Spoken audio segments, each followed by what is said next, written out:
India's stand on the rise of religious extremism in Bangladesh now stands vindicated. During her visit to New Delhi, US intelligence chief Tulsi Gabbard minced no words in slamming the Muhammad Yunus government in Bangladesh against persecution and violence against minorities. Gabbard declared, quote, "The long-time unfortunate persecution, killing and abuse of religious minorities like Hindus, Buddhists, Christians and others has been a major area of concern for the US government and President Trump and his administration," unquote. In another powerful display of India's growing influence on the global stage, Indian National Security Advisor Ajit Doval hosted some of the world's top intelligence leaders in New Delhi, including Tulsi Gabbard and the heads of the Five Eyes intelligence network, which includes the United States of America, United Kingdom, Canada, Australia,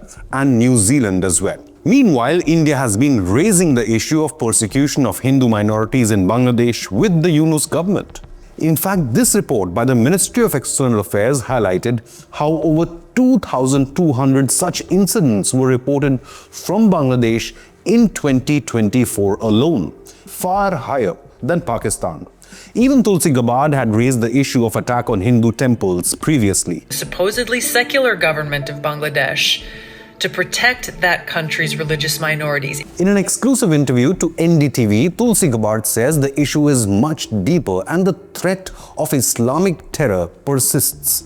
She revealed, quote, "The threat of Islamist terror and the global effort of different terror groups are rooted in the same ideology and objective, which is to rule or govern with an Islamist caliphate.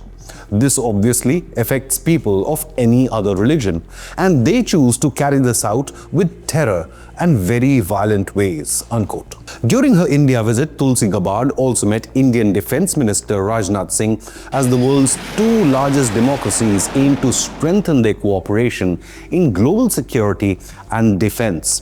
Rajnath Singh also urged Gabbard to focus on the threat of Khalistani extremist groups operating on US soil. But of course, Bangladesh remains a key focus area as the country has been sliding towards economic and social turmoil ever since the toppling of the democratically elected government under Sheikh Hasina. Gabbard added, quote, "The talks are just beginning between President Trump's new cabinet coming in and the government of Bangladesh. President Trump remains committed to identifying the ideology that drives Islamist terror and working to defeat this ideology and their ability to exact that terror on people," unquote. I'm sure you remember President Trump had himself stated that he is leaving the Bangladesh situation to Indian Prime Minister Modi to handle. But I will leave Bangladesh to the Prime Minister. The US Intel chief also attended the Raisina Dialogue Forum in New Delhi. The three-day conference, which was opened by Prime Minister Narendra Modi, also hosted New Zealand's Prime Minister Christopher Luxon, who was the chief guest this year. Besides the Raisina Dialogue, the guest spy chiefs also attended an elite strategy seminar hosted by the National Security Council Secretariat headed by NSA Doval. Also in attendance were Indian Intelligence Agency, the Research and Analysis Wing or RAW's head Ravi Sinha, and Intelligence Bureau or IB Director Tapan Deka, signaling India's priority on intelligence sharing and counter-terror cooperation. Now, this was the fourth global summit for national intelligence chiefs to be held. This high-profile gathering also signals India's emergence as a key player in global strategic affairs. Now, among the key figures in attendance was the Canadian Security Intelligence Service or CSIS chief Daniel Rogers. His visit comes amid frosty relations between India and Canada over former Prime Minister Trudeau's allegations on the Hardeep Singh Nijjar case, allegations which neither Trudeau nor the Canadian government has backed with any proof till now. For India, one of the key issues has been the growing radicalization in Canada by Khalistani separatist elements, which became a rising concern for India because of the free run given to these misguided separatists under the Trudeau regime. Somewhat surprisingly, even Turkish NSA was among the representatives from 20 nations who attended the Security Chiefs Summit hosted by NSA Doval in New Delhi. Discussions reportedly touched upon rising extremism, intelligence cooperation, and geopolitical instability, particularly in South Asia, which ranges from Pakistan to Bangladesh and even Myanmar. However, it was Tulsi Gabbard's bold statement on Bangladesh that grabbed all the attention and appeared to rattle the Yunus government in Dhaka. Exposed on the global stage, Bangladesh's interim government attempted to save face by attacking Gabbard in typical fashion. A statement by Bangladesh government read, quote, Gabbard's comments are not based on any evidence or specific allegations. They paint an entire nation with a broad and unjustified brush.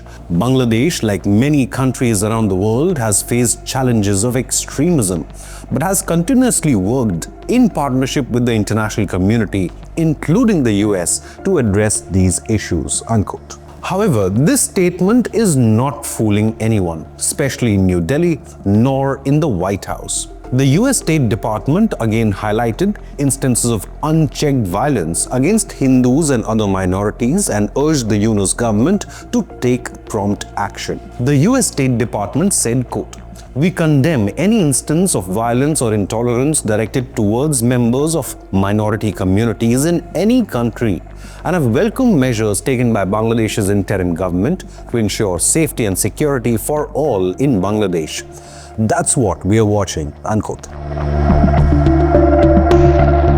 Now, apart from religious extremism, the increasing connection between Bangladesh's interim government and Pakistan's intelligence agency, the ISI, has emerged as a serious security issue. Indian Army Chief General Upendra Dwivedi exposed last month in an interview with news agency ANI how ISI officials are now active near the strategic Siliguri corridor via Bangladesh. While speaking on Pakistan's role in Bangladesh, General Dwivedi revealed, quote, I had used the term epicenter of terror for a specific nation. Now if those people go to some other location and they become our neighbors, as far as I'm concerned, I must be worried about it. They should not be able to utilize that land to export terror to India, unquote. Bangladesh's security environment has been a regular topic of discussion between Indian and US leaders. The recent meeting in New Delhi are likely to increase the intelligence sharing tie-up between India and its international allies. With new threats emerging from Pakistan and Bangladesh, the talks could pave the way for closer counter-terror and strategic alliances. One crucial question now emerges: will this newfound strategic influence enable India to reshape South Asia's security landscape? Leave a comment with your opinion, hit the like button and subscribe to Inconnect News.